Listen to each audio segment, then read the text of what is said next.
Oi pessoal, eu estou aqui hoje na Mystic Fair, aqui no stand da Vida e Consciência, e eu queria mostrar para vocês dois lançamentos inéditos da editora. Um deles está chegando nas livrarias, que é o novo da Zíbia Gasparetto e o novo também do Gasparetto. Gasparetto, que ao longo da vida publicou mais de 30 livros.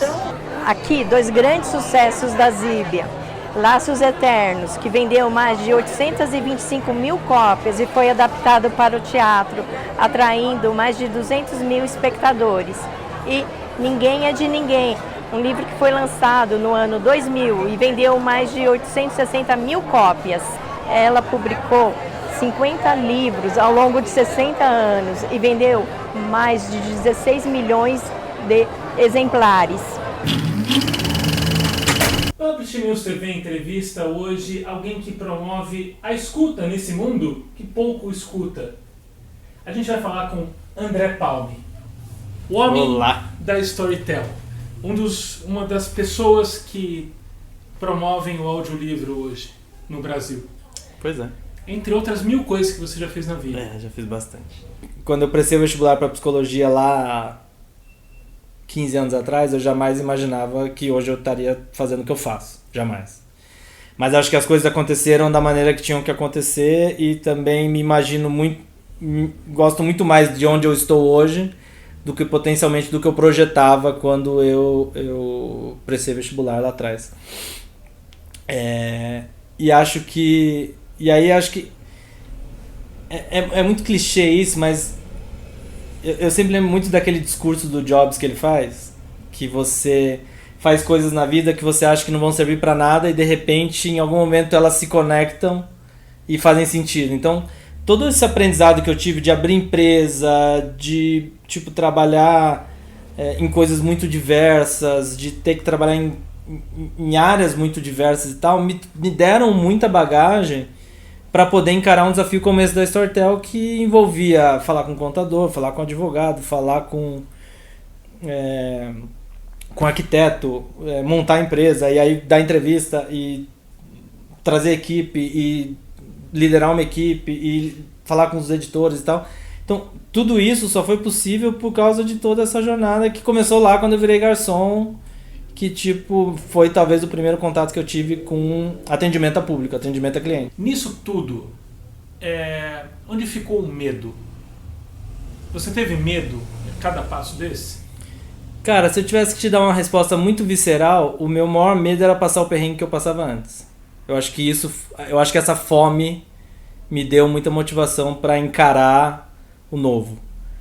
Mas cara, se eu disser que eu não tenho medo, é mentira. Óbvio que eu tenho medo. Eu tô representando... Hoje, por exemplo, se eu falar hoje da posição que eu tenho, eu represento uma empresa que basicamente me dá um cheque em branco uma vez por ano pra dizer, você e sua equipe são responsáveis por fazer esse negócio acontecer no Brasil. Então, se eu disser que eu não tenho medo, eu seria irresponsável. Mas eu tento não pensar muito nessas coisas. Eu vou fazendo. E eu acho que eu acho que se eu tivesse que fazer uma autoanálise, acho que eu tenho duas grandes habilidades. Uma de fazer, de sair fazendo. Eu sou um cara de sair fazendo. E de completar tarefa, assim. Eu gosto muito disso. E a segunda é de ter, de alguma maneira, uma facilidade de aglutinar gente. Então, assim, sempre foram aparecendo pessoas que ajudaram e talvez em momentos onde eu não soubesse como fazer, apareceram pessoas que falaram, bom, senta aqui, vou te ajudar, ou senta aqui, vou fazer pra você, eu vou te ajudar a fazer, eu vou te ensinar como faz. Então acho que isso me deu um pouco de fé, talvez seja a palavra. E aí contando essa história toda, eu sempre fui muito espiritualizado, minha mãe é espírita, enfim. E nesse meio desse tempo eu descobri a Umbanda, com esse padrinho, lá em 2000 e qualquer coisa.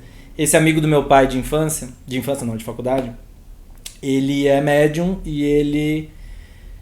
Enfim, a família dele tem uma história muito bonita, o pai dele trabalhou com Chico Xavier, enfim, e aí o irmão dele é médium e trabalhou com um pai de santo que tem um terreiro, e aí lá naquela época ele me levou a primeira vez, e assim, eu sempre fui muito espiritualizado, mas eu sou batizado na Igreja Católica, mas a Igreja Católica nunca me tocou de maneira nenhuma, assim. Já fui em missa várias vezes e tal, mas nunca senti nada. E a primeira vez que eu fui na Umbanda foi uma coisa muito...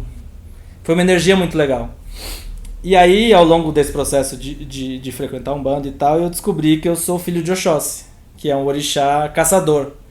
E eu falei, tem a ver, né? Porque eu tô sempre ali caçando e buscando e essa coisa de ir atrás das coisas e tal. Então acho que tem esse terceiro elemento dessa fé e dessa espiritualidade que acho que também me compõe essa coisa dessas outras duas coisas que fazem com que eu tenha... assim, mesmo quando eu não tenho muita certeza, eu tenho a fé de que eu vou fazer lá e assim... Ou eu vou conseguir, ou vai vir alguém que vai ajudar, enfim. Óbvio que, falando assim, parece que as coisas sempre dão certo. Muita coisa errada aconteceu nesse meio desse caminho.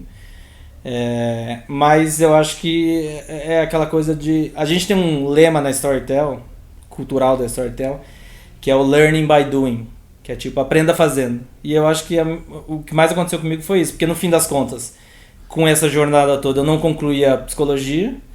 Eu comecei uma outra faculdade de gestão empresarial que eu fiz metade. Então, sei lá, eu sou um psicólogo empresarial, um gestor psicológico, se eu tivesse que dizer. Mas acabou que eu não fiz faculdade.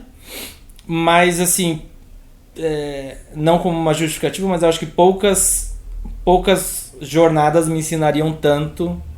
Talvez, dificilmente uma faculdade me ensinaria tanto quanto esse caminho que, à força e sem opção, eu trilhei.